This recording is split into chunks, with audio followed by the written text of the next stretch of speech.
bisa dibantu, Pak? Iya, begini Pak. Kebetulan tadi saya sengaja mampir ke kantor Bapak. Kebetulan ada hal-hal yang saya perlu pertanyakan. Karena saya sebagai masyarakat biasa tidak paham tentang hukum. Ya, Apalagi hal-hal ini sangat jarang saya temukan. iya. Ini menyangkut masalah misalnya ada kejadian seseorang baik istri maupun suami yang sah secara hukum Iya. melakukan pernikahan tanpa diketahui oleh istri atau suami yang bersangkutan. Iya. Bagaimana pandangan hukum itu?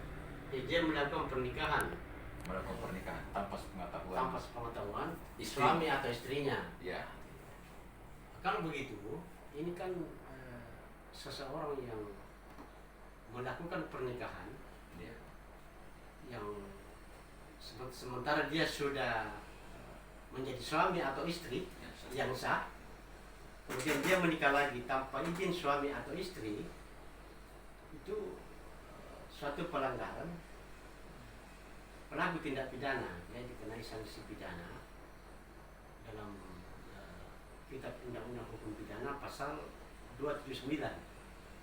Itu ancaman hukumannya, Pak, agak tinggi, bisa ditahan dia ancaman hukumannya itu di ayat 1E itu dan ayat 2E itu ancaman hukumannya 5 tahun. Kemudian pula dalam ayat 2, orang yang menyembunyikan sesuatu terhadap perkawinan itu malah ancamannya lebih berat lagi, itu diancam hukuman 7 tahun dalam KUH pidana. Nah, sekarang kalau misalnya ada terjadi sesuatu, ini kan biasa ada di masyarakat biasa, sudah bercerai misalnya kan, dia sudah melakukan gugat cerai biasa. Terus perkaranya pada saat putusan tingkat pertama itu, misalnya dia selaku penggugat atau orang yang melakukan gugatan cerai dinyatakan putus karena perceraian, akan tetapi dilakukan upaya hukum banding, itu belum ingkrah, Pak, itu belum bisa menikah. berarti pihak perempuan maupun pihak laki-laki. Baik pihak laki-laki tidak boleh, karena ini berlaku baik suami atau istri. Jadi kalau misalnya suami yang melakukan pernikahan tanpa izin istri, dia juga kena pidana. Begitupun sebaliknya. Jadi kalau terjadi hal seperti itu, sesuatu yang belum ingkrah, putusan itu kembali mentah. Jadi kalau belum ada kekuatan hukum tetap, dianggap belum bisa melakukan pernikahan.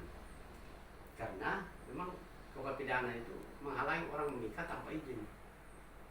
Sesuatu yang undang-undang kita di pasal 279 KUH pidana diatur tentang menikah tanpa izin. Nah, itu. Jadi itu berlaku bagi warga negara kita. Saya kira untuk sementara itu. Ya. Berarti kalau misalnya ada kejadian seperti itu, berarti si istri atau si suami berhak dong untuk melapor ke pihak kepolisian. Oh iya. Tentang pelanggaran pidana. Sudah bisa melapor kalau misalnya suami yang melakukan pernikahan tanpa izin istri, sekalipun dia proses hukumnya berjalan, tapi kan belum ingkrah, oh itu pelaku tindak pidana, itu bisa diperiksa. Dan sekarang melapornya kan sekarang polsek tidak bisa lagi menyidik, boleh menerima laporan tapi tetap diteruskan ke Polres, ajukan saja ke Polres untuk dilakukan pemeriksaan. Saya kira seperti itu, ya. Dalam hal pidana